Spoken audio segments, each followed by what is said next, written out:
Welcome to the deep dive. Today we're really getting into a fascinating story from early Buddhist history. It's about Mahāpajāpatīgotamī. Yes, a hugely important figure, the Buddha's foster mother and, well, the very first Buddhist nun, according to tradition. Exactly. And we're drawing from excerpts in the Dhammapada commentary, which, give us some real insight into a specific moment in her life as a nun. That's right. These sources really zero in on an event, a situation that arose later on. It brings up questions about her ordination, actually, and shows some, let's say, interesting dynamics within the early Sangha, the community. Okay. So the scene the sources give us is the teacher, the Buddha, at Jetavana. And the whole thing starts because a question, maybe even a concern, surfaces about Mahāpajāpatīgotamī herself, about her standing. And our mission, really, in this deep dive is to use these texts to understand, first, how exactly she did receive ordination, because it wasn't typical. Right. And then why did that cause, well, friction or concern among some of the other nuns? And crucially, how the teacher stepped in, resolved it, and in doing so, delivered this really profound teaching about what true spiritual authority, what real purity actually means. Yeah, and what makes this so interesting, as you said, is that her path wasn't like the standard procedure we might imagine. It was unique. Very much so. And the teacher's response, it sounds like it was quite decisive, powerful, and involved a famous verse. Indeed. A very well-known Dhammapada verse comes right into play. Okay, let's unpack this then. Where do we start? Her ordination itself. Yes, let's start there. So the sources tell us something quite specific about how Mahāpajāpatīgotamī and the women with her actually became ordained. It wasn't through an established senior nun or monk officiating in the way that became standard. That's a really key point the sources make, isn't it? They received ordination how exactly? By accepting the 8 Garudhammas, these are, foundational, weighty rules for the nun's order directly from the Blessed One, from the Buddha himself. Directly from him. Directly. And the text, it uses this rather beautiful image to convey what that meant. Oh, yeah. What's the image? It says that her receiving these Garudhammas from him was like a man accepting a fragrant flower garland with his head bowed. So suggesting reverence, yes, but also this direct personal acceptance, like a gift bestowed. Exactly. A direct transmission of authority, you could say. And crucially, the source makes a point of stating this explicitly. Because it happened this way, she had no other upaja, no preceptor, and no other acharya, no teacher, in the conventional sense that you would expect for an ordination. Why was that detail, lacking a conventional preceptor, so important for the source to highlight, do you think? Well, I think it really sets up the problem that comes later. Her ordination sort of bypassed the developing structures, the norms for how people, especially nuns, were brought into the order. It was ordination from the absolute highest authority, the Buddha, which is obviously valid from his perspective, but it didn't quite fit the mold that was emerging. Okay, right. So this direct, maybe unconventional path, it caused ripples later on. What actually happened? Well, sometime later, a discussion, maybe even some murmuring, started among some of the other bhikkhunis, the other nuns. They started questioning Mahāpajāpatīgotamī's, well, her lineage, you could say. Who were her teachers, her preceptors? Because, there weren't any obvious ones in the way they understood it. And what was the specific worry? What did they suspect?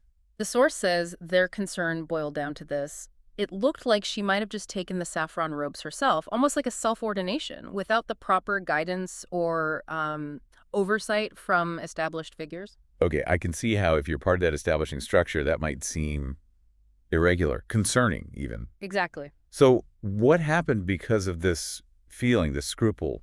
Did it have practical consequences? Oh, yes, very practical. The source uses the specific Pali term kukukyantio, meaning they felt uneasy, they had scruple. Kukukyantio. Yes.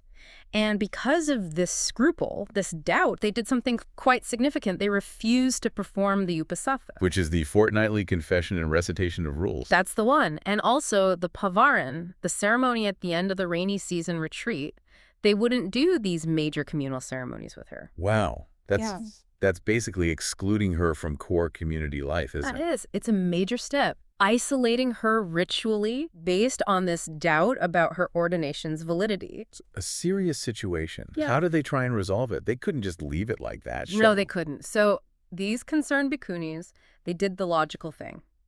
They took the issue straight to the top.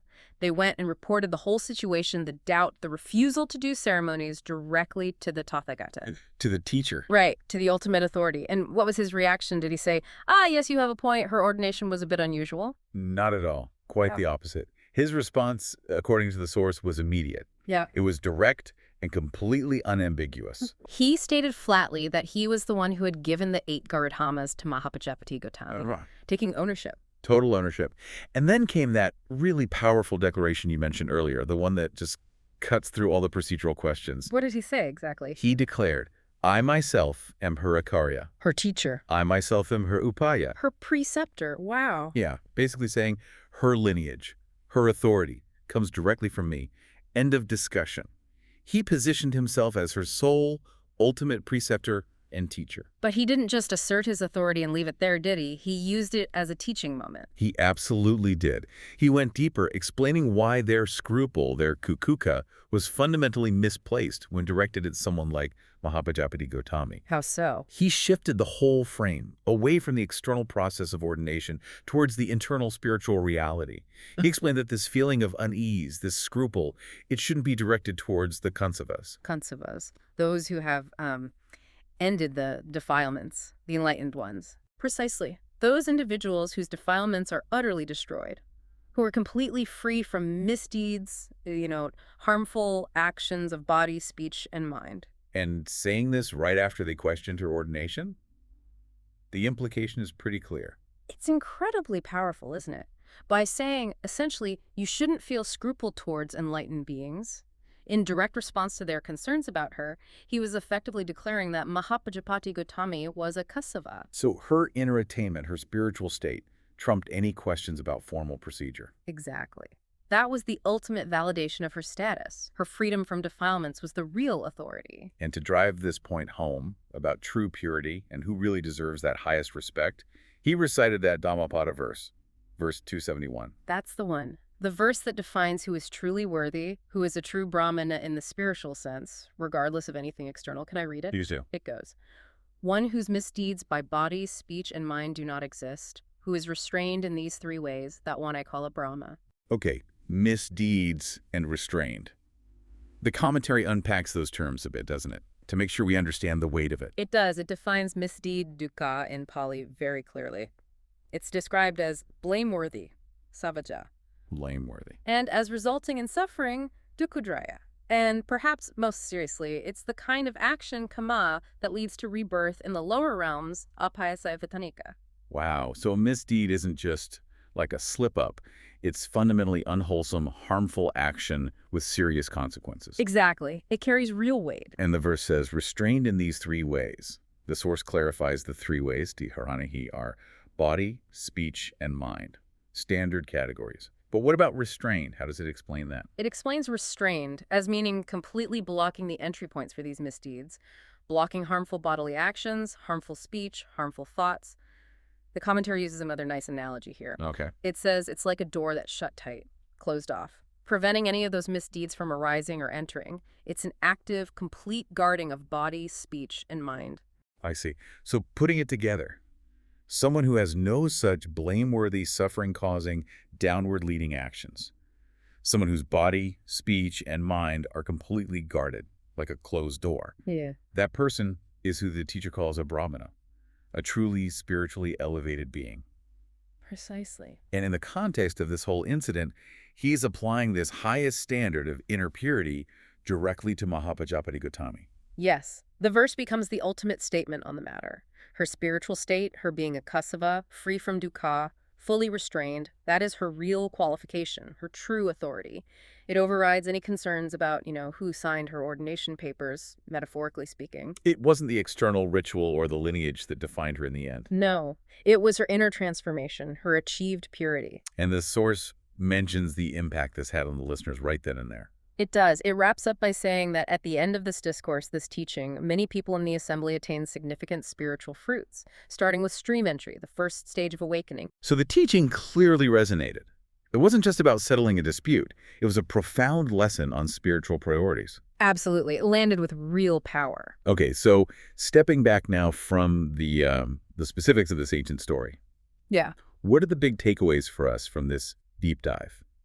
Well, I think one clear insight is seeing the teacher's unique role and authority in establishing the nuns' order, using the Garudhammas as this direct ordination path, which, at least initially, it kind of bypassed the procedures that were likely just starting to form. Right, and it really throws into relief that tension we talked about. Yeah. The tension between focusing on the external form, were the rules followed correctly? Did she have the right teacher? Versus the teacher's ultimate resolution, which pointed straight to inner attainment. Exactly. Her being a kansava free from misdeeds, that's what truly validated her status, even when faced with these formal questions. Her inner purity kind of redefined or overruled the external perception of her authority. So this story, it's more than just, an interesting historical anecdote about how the first nun was ordained. Yeah. Oh, much more. It's a really potent teaching about what genuinely defines spiritual accomplishment and authority on the path. And how does that deep inner purity, that freedom from misdeeds, relate to, maybe even challenge, the external rules, the structures, the judgments others might make based on those forms? Precisely. It pushes back against a purely external view. So what does this boil down to for you listening now? This whole account of Mahāpajāpatīgotamī, it really makes you ask, doesn't it? When we think about being truly restrained or pure in body, speech, and mind, like the teacher described, what does that actually look like for us? Yeah, in our own lives. And maybe how might cultivating that kind of inner state, that inner integrity challenge, or perhaps even redefine the external norms, the expectations that others put on us, or maybe even the expectations we put on ourselves? That's definitely something to ponder. What matters most, the inner reality or the outer appearance? A timeless question, really.